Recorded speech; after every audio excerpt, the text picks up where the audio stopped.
44 minutes dans les studios de King FM, toujours dans la deuxième partie de The Morning King avec les Queens Joyce, Bintou et moi-même Géla. Sur la page Facebook, nous avons des réactions. Oui, Joyce. Bien sûr, on a des réactions. On a Dibinjai qui demande Géla, tu es lavologue MDL. Ongla Anna, moi j'ai une bonne astuce pour avoir le sommeil léger. Vous voulez la connaître? Oui, bien sûr, partage. On a Sofiane Djibril Diallo. Je vous adore et joyeux anniv à Didia depuis Mbour. Happy birthday Didia. Binet Goudjabi, intéressant pour le manque de sommeil. Et Binet qui dit bien fait pour les détails, j'aime. Alors, Ongla Anna, musique, plus étirement, plus massage corporel direct, sommeil garanti. Alors, Ongla Anna, hey Joyce, urgence là, que si on t'appelle, ah ok d'accord, quand on disait qu'il ne faut pas dormir loin de son téléphone parce qu'on peut avoir des coups de fil, si on t'appelle à 3 heures, ça va changer quoi dans la situation? Je sais pas. Pour bien dormir, prendre un verre d'eau avant d'aller au lit. C'est vrai que ça aussi c'est important. Alors, Ongla Anna, joyeux anniversaire à mon bro Kevin Ulrich, tous nos voeux de meilleurs. Donne-nous seulement l'adresse où on vient manger le gâteau. Tu aimes trop manger des sécurités. Binet Goudjabi, moi je suivrai vos conseils parce que des fois j'ai du mal et des problèmes pour dormir. Djibinjai qui revient en disant parfois ce sont les positions adoptées au lit qui causent des troubles de sommeil. Ça, j'avoue, et ça c'est vrai aussi. En tout cas du côté de 99.4, mention spéciale à vous aussi. J'espère que vous êtes toujours connectés dans votre matinale. Hein Bintou? À 9h46 minutes. Tu as découvert quoi encore? Allô Mars. Allô Mars, ici Terre. Ici la Terre, Mars. Allô, allô. Oui, Mars. ND. Test, micro, test.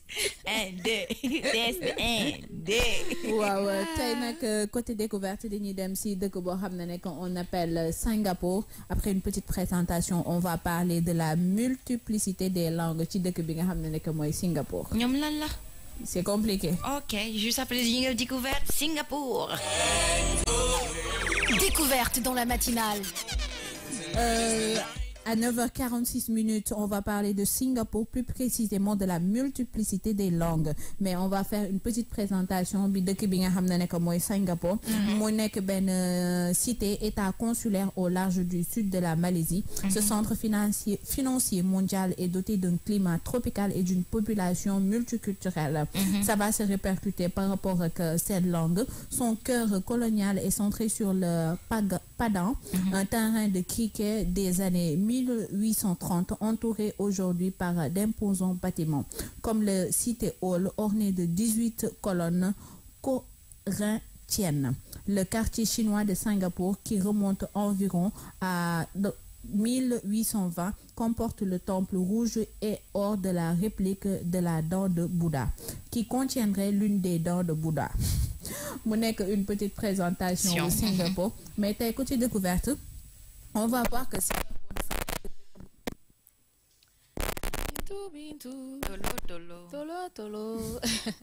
donc c'est compliqué. Je touche pas, mais bon.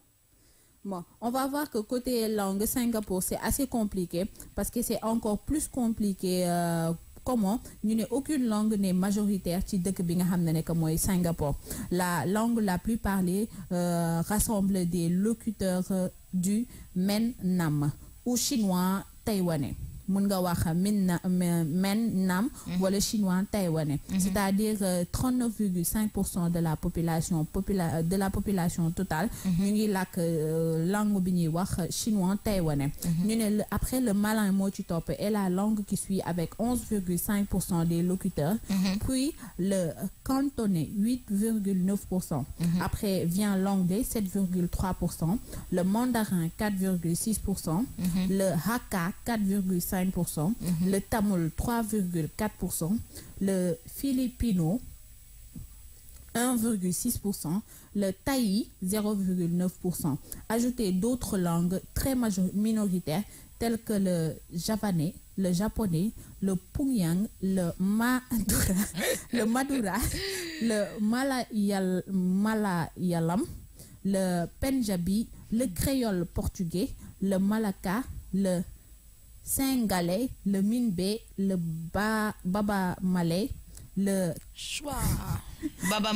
Baba Malais, le Canada, le Bourguignais, le Palembang, l'Indi, le sindhi, le coréen, l'arabe, le Finalement, mindong, tu vas sortir du studio, toi, tout de suite.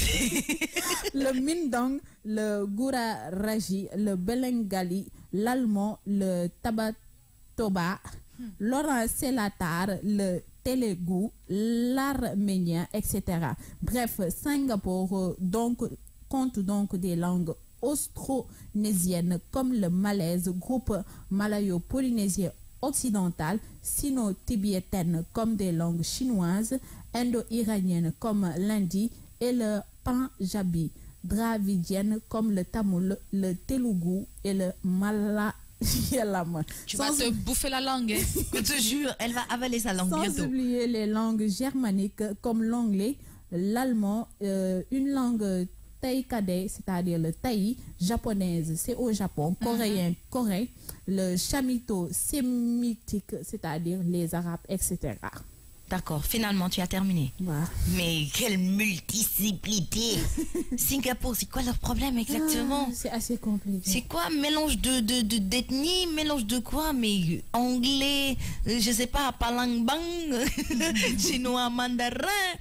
En tout cas, hein? Parce que chaque pays a une spécificité. D'accord. Colonisé, langue officielle, langue clair. maternelle. Voilà. Après, il y a d'autres langues qui Langue, viennent. oui. Mais on sait que français, c'est officiel pour le Sénégal, Oui. Wolof, après national, après après. Pula et tout ça. Mais Voilà. tout est régulé. Mais au Singapour, à mon régulation, que tu parles la langue que tu veux et comme tu veux. Multiplicité ethnie bi tamit ça va un impact parce que ethnie bu nek si tu préfères parler ta langue tu parles pas le français comme langue officielle ou l'anglais comme langue officielle donc c'est assez compliqué ñom ils préfèrent vivre de cette manière là chaque personne a le droit de parler la langue que tu as choisie que ce soit en arabe en japonais en germanique mais ben côté vitamine, il faut voir que ça peut être positif parce qu'une personne peut parler plusieurs langues à travers toutes ces langues-là. Tu peux choisir par exemple le japonais, le coréen, l'arabe, l'anglais et le français. Après, il y a d'autres langues que c'est aussi maternel ou c'est aussi ethnique. Après, tu le parles naturellement parce que tu dans qui judo carrément. J'espère qu'il n'y a pas de guerre dans ce pays. Non, il n'y a pas de guerre. Parce que j'ai l'impression qu'ils ne vont pas se comprendre entre eux parce que il y a tellement de langues. Donc, en fait, ils se sont adaptés par rapport au mode de vie. C'est-à-dire que chaque personne parle la langue que tu veux. d'accord. Mais il n'y a pas de langue officielle. Voilà. D'accord. C'est une manière de vie, un mode de vie. C'est à eux, ça leur convient. Donc, même si c'est assez compliqué, c'est leur vie. D'accord. C'est-à-dire que l'allemand, s'il vient au Singapour, il va pas être dépaysé, le japonais, l'arabe, parce que à chaque Mais fois, j'ai pas entendu de Wolof là-bas. Ça veut Non, dire que nous, si nous partons là-bas, nous sommes morts. Hein. heureusement qu'on parle français ou Ok, anglais, d'accord, heureusement. Parce que yo, if you gotta go in Oh, my baby love. sorry. Joyce, Oui. qu'est-ce que tu en penses de cette multiplicité de langues à Singapour? Je suis pas trop dépaysée. Mhm. Tu sais, au Cameroun, c'est un peu ça aussi. Oui. On a 278 langues. Ethnie, donc langue. Ethnie. Donc langue, avec Donc, les langues langue, qui oui, vont avec, oui, tu vois. oui. Heureusement, nous au moins on a l'anglais et le français qui sont les langues officielles. Les bases, quoi. Mais honnêtement, si tu veux vraiment rentrer dans les régions, les villages et tout, il va falloir que tu apprennes plus de 260 langues. Ok. Donc c'est vrai que Singapour, je sais que je voulais te demander en fait en même temps, donc nos autres nations, on va là-bas, sécurité pour nous. Comment on fait? Mais comment ça se passe le commerce? Comment Voilà. est-ce que ça se passe pour voilà? C'est la je sais question pas. que je me pose. Parce Comment que ils font pour leurs échanges? Comment on appelle les habitants de Singapour? Un Singapourien ne peut pas parler toutes ces langues. Langue, vraiment. C'est pas possible. Mais en tout cas, je sais que Singapour, c'est un très beau, c'est un très bel endroit, riche de diversité, surtout dans le la nourriture. L'alimentation. Oh là là là là. L'alimentation à Singapour. Mais tous les jours, pendant un an, tu manges quelque chose de différent. Yes. D'accord. C'est incroyable. C'est normal avec cette multiplicité de langues, un truc c'est tout de à fait leur- normal hein, Avec leur climat d'avoir aussi. leur climat. Oui. Ils ont de beaux endroits. C'est vraiment très bien fait. Donc ça se comprend alors. Yes. Ça se comprend Oui. cette multiplicité de langues. Alors ce qu'on va faire une page musicale et puis on revient avant de dire au revoir. Cuisiner les filets de poisson